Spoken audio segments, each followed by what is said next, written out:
هغه تاجر چې کم رښتیا ویلو والا وي د دروغو نه ځان ساتي د ملاوټ او دوکې نه ځان ساتي په ورځ د محشر به دا د انبیای کرامو سره د صدیقینو سره د شهداو سره په صف کې ولاړ وي. اعوذ بالله من الشیطان الرجیم بسم الله الرحمن الرحیم إن ربك هو أعلم من يضل عن سبيله وهو أعلم بالمهتدين فكلوا مما ذكر اسم الله عليه إن كنتم بآياته مؤمنين وما لكم ألا تأكلوا مما ذكر اسم الله عليه وقد فصل لكم ما حرم عليكم إلا ما اضطررتم إليه وإن كثيرا ليضلون بأهوائهم بغير علم إن ربك هو أعلم بالمعتدين صدق الله العظيم.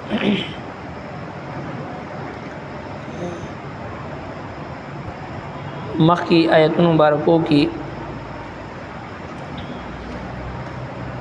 الله جل شانه د مشرکینو چې کوم انتهایی نامناسب او بیجا مطالبه وا چې هغه نبی کریم صلی الله علیه وسلم نا دا مطالبه کړو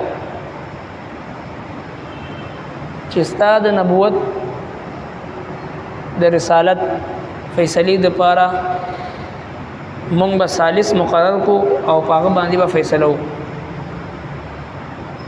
الله تبارک وتعالى او فرمایل چې تاسو دوی ته وایي چې اې د الله نه سوا مونږ دریم بل څوک چې د دریم غړي او ثالث او حکم سرنګ تسلیم. حالانکه قران کریم تاسو ته هر څه اخکارا بیان کړی دی. اوس په دې آیتونو مبارکو کې دغه سي د مشرکین یو بل اعتراض او انتهایی لا یعنی او بے مقصد خبره هغه کوله او بیا هغه خبرو دومره زور او شور سره دوی کړو چې هغه د بعضو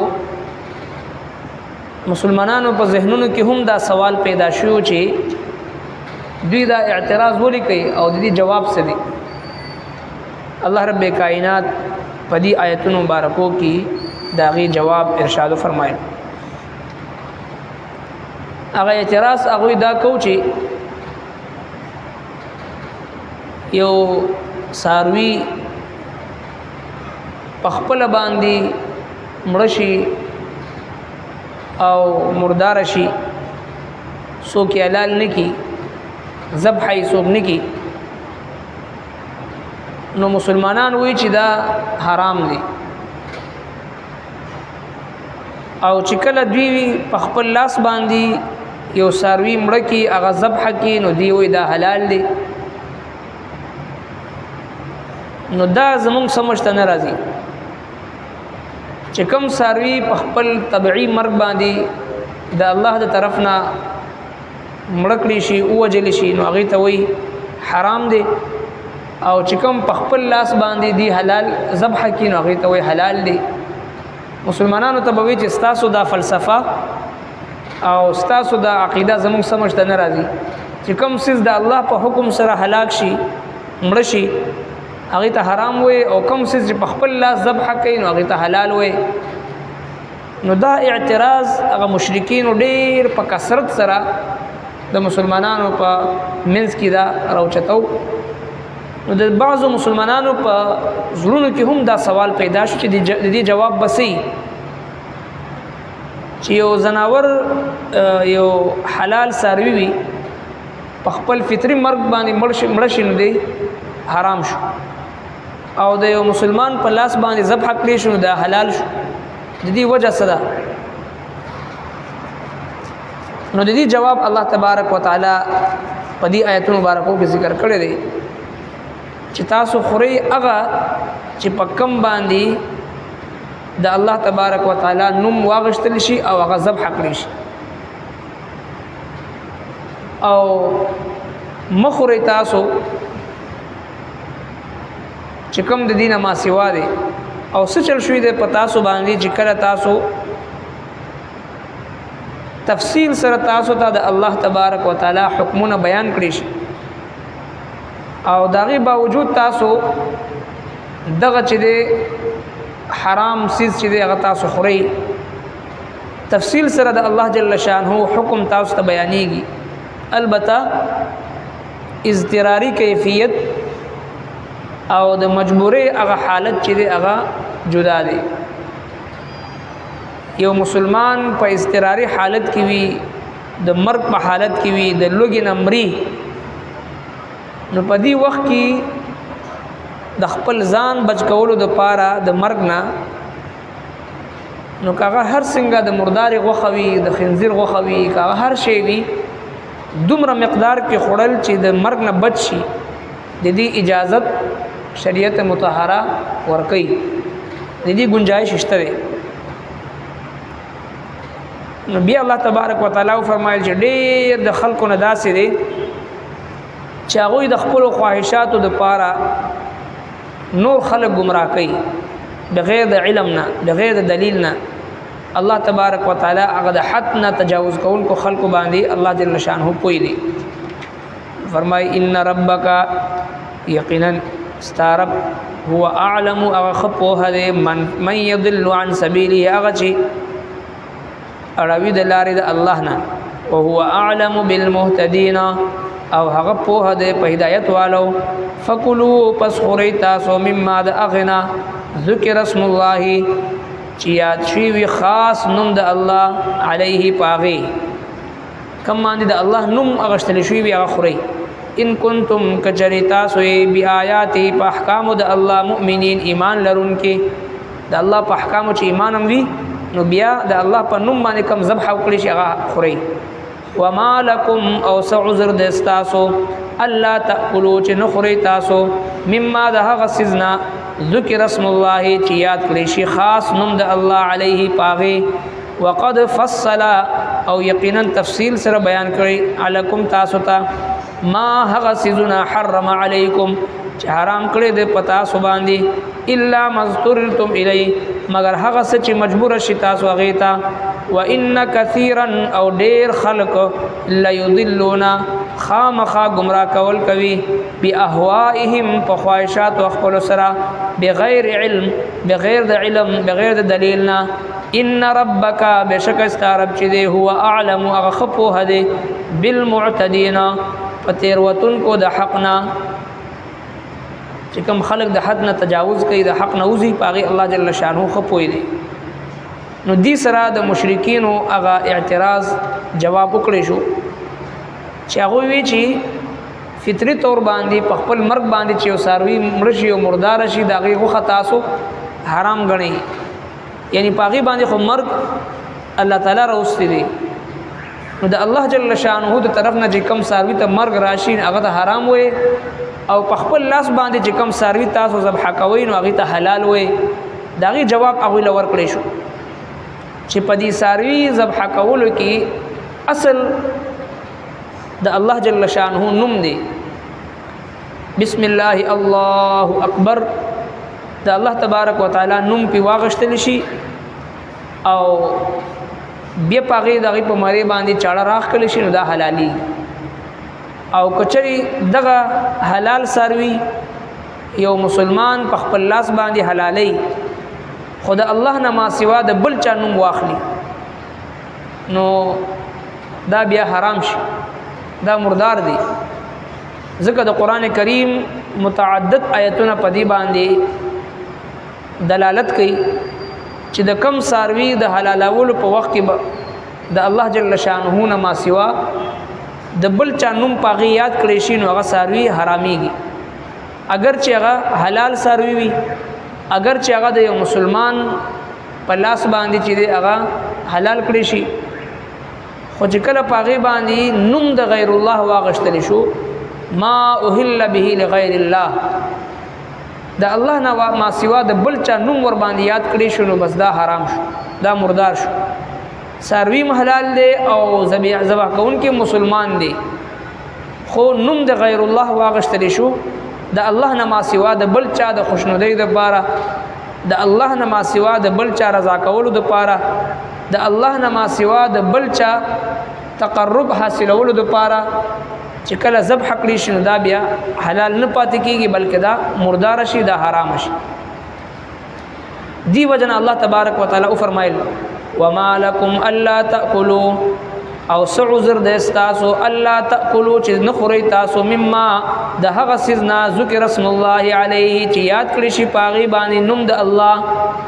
وقد فصل لكم یقینا تفصیل سره بیان کوي تاسو ته ما هغه څه حرم علیکم چې حرام کړی دی په تاسو باندې. یعنی چې کم ساروي د ذبح په وخت کې د الله جل شانه مبارک نوم پې واغشتلی شي بس دقه حلال دی، او دینه ما سوا چې هر څومره د الله نه ما سوا د بل چا نوم ور باندې یاد کړی شي نو هغه مردار دی او حرام دی. کاغه د نبی نوم په واغشتلی شي، کاغه د صحابي نوم په واغشتلی شي، کاغه د یو ولی نوم په واغشتلی شي، ما سوا الله د الله نه ما سوا چې د بل هر چا نوم یاد کړی شي د تقرب د هغې دپاره یا د هغې په نوم باندې ذبح کړی شي نو هغه حرام دی. ځکه الله تبارک وتعالی وفرمایل وما لکم الا تاکلوا مما ذکر اسم الله علیه. څه چل شوي تاسو باندې، څه عذر د تاسو ته چې تاسو د غیر الله د نوم ذبیحه خورئ، د الله تبارک وتعالی په نوم باندې چې کوم څیز ذبح کړی شي هغه نه خورئ. نو لہذا مسلمانانو ته دعوت فکر دی چې همیشه د پاره د حلال ساروي د غوښې خوراک کوي او خوراک همیشه د پاره پاک ساتي. ځکه یو مسلمان چې خوراک کوي نو د خوراک نه بعد دی عبادت کوي. یو مسلمان چې خوراک کوي او د کافر خوراک کوي نو دی دوانو په منځ کې فرق دی. کافر خوراک دی د پاره کوي چې خپل شهوانی حوایج او ضرورت په هغې باندې پوره کړي، د نفس خواهشات پوره کړي. مسلمان چې خوراک کوي نو په دې نیت باندې خوراک کوي چې زما په جسم کې غذا او قوت او طاقت پیدا شي، په دې باندې د الله عبادت وکړم. نو د مسلمان او د کافر په ترجیحاتو کې فرق وي. نو مسلمان د پاره حکم دی یا ایها الرسل کلوا من الطیبات واعملوا صالحا، اے پیغمبرانو تاسو پاکیزه خوراک کوئ او بیا نیک عمل کوئ. نو نیک عمل په هغه صورت کې کارآمد وي چې کله خوراک حلال او پاکیزه وي. دې دپاره هر مسلمان با اول به دې خبرې کوشش کوي، اهتمام به کوي، د خپل د زندګۍ په دوران کې جدوجهد به کوي، سعی به کوي، محنت به کوي چې زما رزق چې دی هغه پاکیزه شي، زما په رزق کې چې دی هغه ملاوت نه وي، زما په رزق کې دوکه دهي نه وي، زما په رزق کې پردې حق شامل نه وي، زما په رزق کې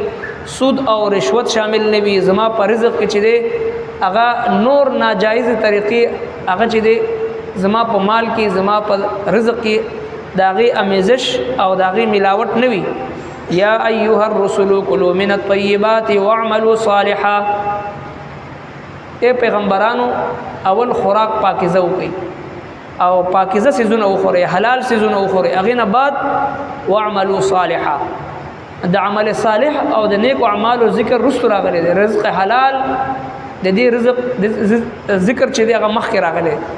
دی وجه نه د یو مسلمان همیشه کوشش دا پکار وي چې یو سړی په یو اداره کې ډیوټي کوي 100% خپل ډیوټي چې دی هغه سر ته ورسوي. یو کس کاروبار کوي چې په کاروبار کې ملاوت نه کوي، په کاروبار کې دوکه نه کوي او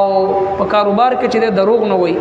ځکه نبی کریم صلی الله علیه وسلم فرمایل التاجر الصدوق الامین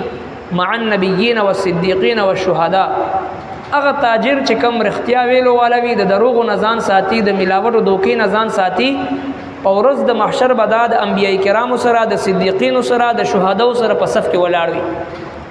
نو دغه تعلیمات چې کوم قرآن کریم موږ او تاسو ته راکړی دی د مسلمانانو په معاشره کې، د مسلمانانو په دفترونو کې، د مسلمانانو په بازارونو کې چې لاړ شو، هغه د سود نه، د رشوت نه، د ملاوت نه، د دوکې نه، د دروغو نه، د فراډ نه، د دې ټولو څیزونو نه زموږ او ستاسو معاشره ډکه ده. هغه تعلیمات چې کوم قرآن کریم موږ له راکړی دی په هغې باندې نن کفار لګیا د عمل کوي، بهترین معاشي زندگی تیروي. هغه بل خبره ده د کفر د نحوست د وجنه هغه ته چین سکون آرام نه ملاويږي ظاهری طور باندې د اسباب په دنیا کې معاشي بهترین زندگی هغه تیرې لګیا دي او روز تر روز ترقی کوي لګیا دي ځکه اسلامی اصول او قوانین چې کوم ته قران راکړي دي هغه په عمل کوي مونږ په عمل نه کوو زمون بازارونه د ورځې 12 بجې د زوال په وخت کې کولاويږي نو کم کاروبار چې د زوال په وخت کې کولو شي هغه ته ترقی نه وي هغه باندې همیشه زوال وي او د اغیارو او د انګريزانو او د اغیارو طریقې چې دی هغه ماخام شپږ بجې کاروبار بندي او سحر شپږ بجې کاروبار شروع کوي دا په کاروبار کې روز تر روز ترقی دا ملاوت نشته دوکه نشته ظلم نشته زیاتې نشته دروغ نشته لہذا قران کریم مقتدا ترغیب راکړي چې تاسو همیشه حلال او پاکیزه خوراک کوئ نو دا غي په نتیجه کې د انسان په ځل کې د انسان په نفس کې د عبادت جذبه پیدا کیږي د ګناه ماده د ګناه جذبه هغه د ځل نه ختميږي ځکه الله تبارک وتعالى او فرمایي چې تاسو پاکیزه او حلال خوراک هغه له ترغیب ورکړي هغه د لپاره کوشش وکړي هغه د لپاره جدوجہد